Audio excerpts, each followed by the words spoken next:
Today we honor the exemplary standard set by our friend, our colleague, and our family, Robert Byrne, who faithfully served our community as city clerk for 31 years. I had the privilege of working alongside of Robert more than 20 of those years, and it was truly an honor. During that time, I witnessed an incredible man give his heart and soul to the city he loved most, Jersey City. His dedication, integrity, and passion for his work left a lasting impact on all of us.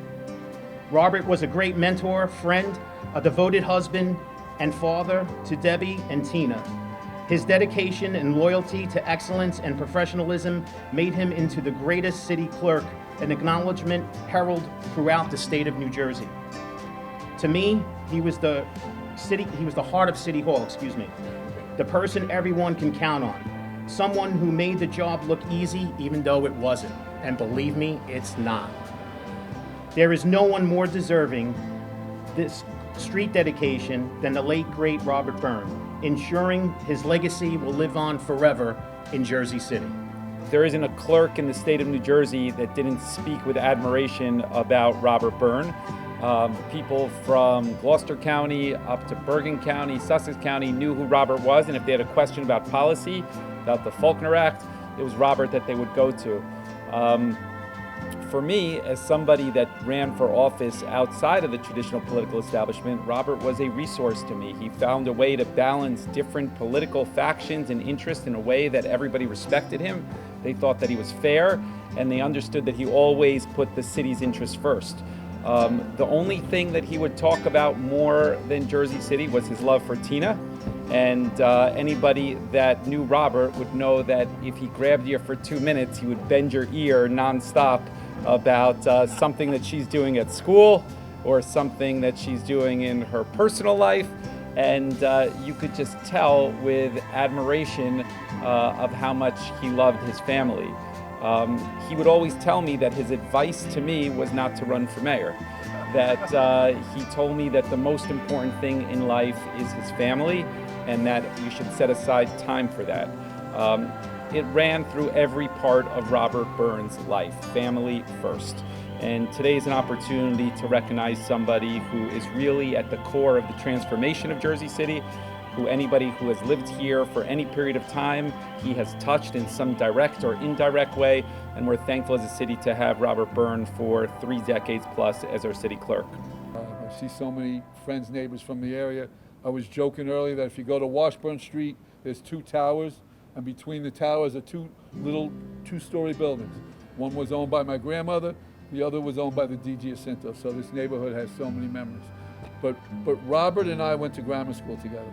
So we were patrol boys, we were altar boys. I used to get in trouble, right Bob? Robert never got in trouble.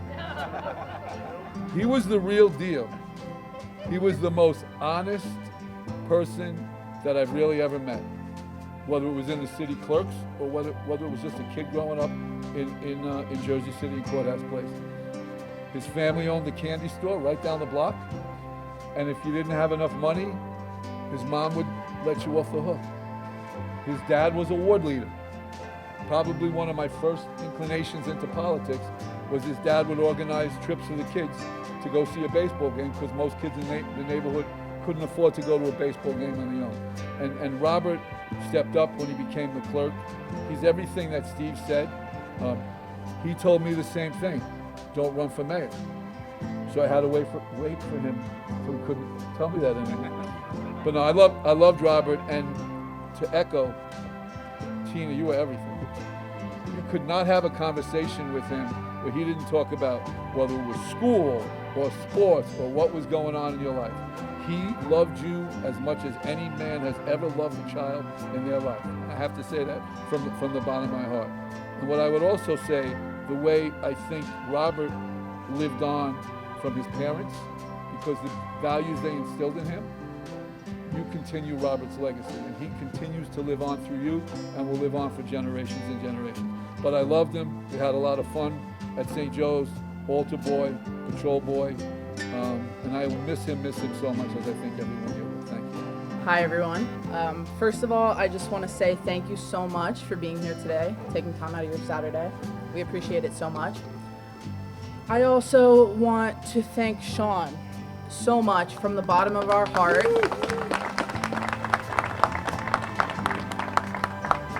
Sean came to visit my dad when he was on hospice at our home.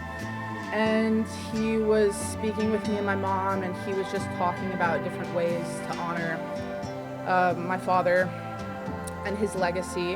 And he said, Courthouse Place, we're gonna name it after your dad. And I was super overwhelmed at the time with a lot of different emotion. And I just thought in that moment, my dad would love this attention.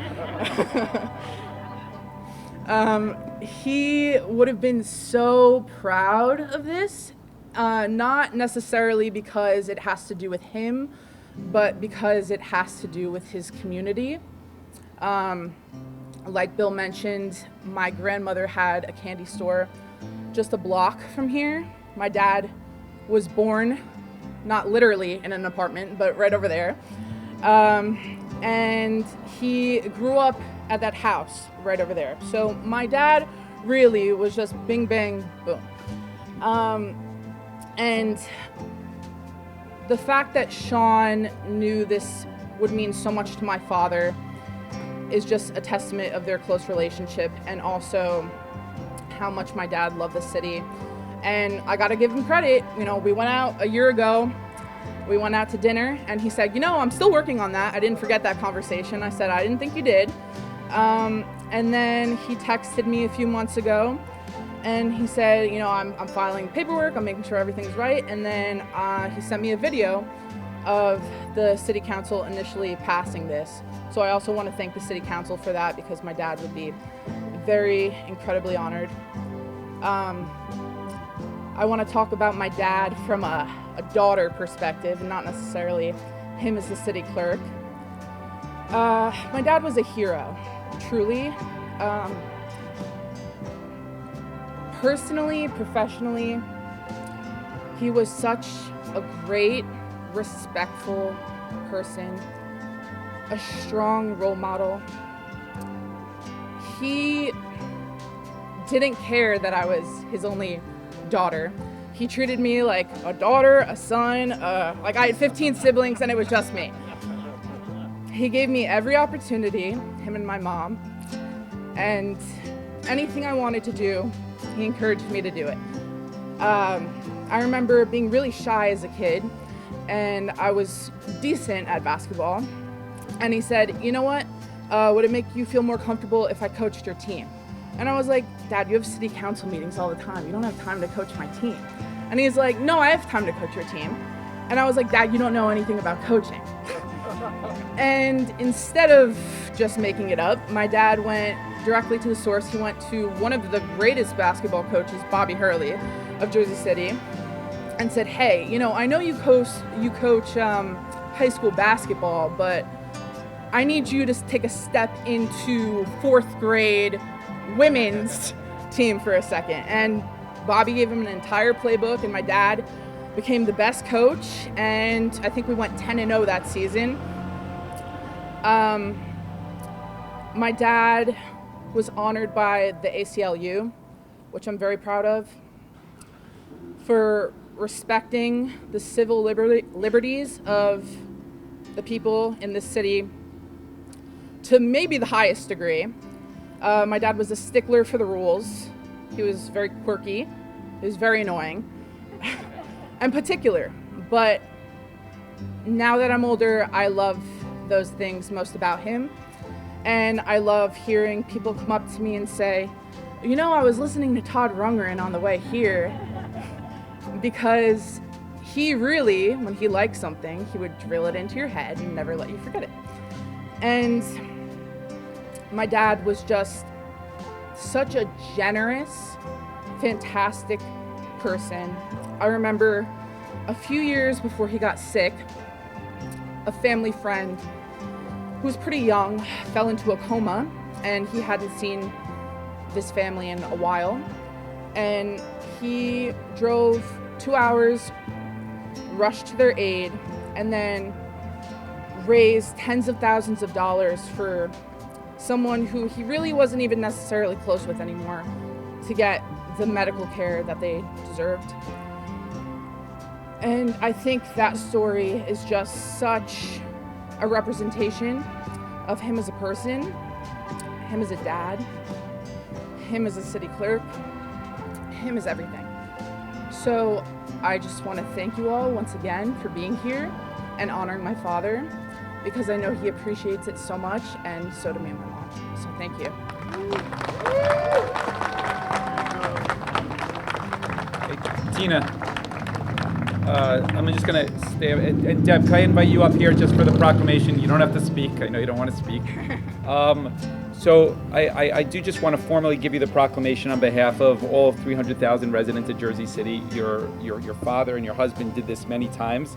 And the symbolism is that this will reside in the council office and the clerk's office, rather, for as long as Jersey City Hall is there. You know, we changed the street naming process about a decade ago to make it much more difficult to do this sort of thing. We maybe do 2 or 3 max per year of these now. And we wanted to make sure that we're recognizing the people that deserve it the most, and that it's not a thing that any family could put forward and just say, you know, my father loved Jersey City or my mother loved Jersey City, so can we name the street after them? We wanted to set a different standard for somebody that really made the city a different type of place. And so today is a special day for us, and we don't do a lot of these, and if there's anybody that's deserving of this sort of honor, it's Robert Byrne. So on behalf of all of us,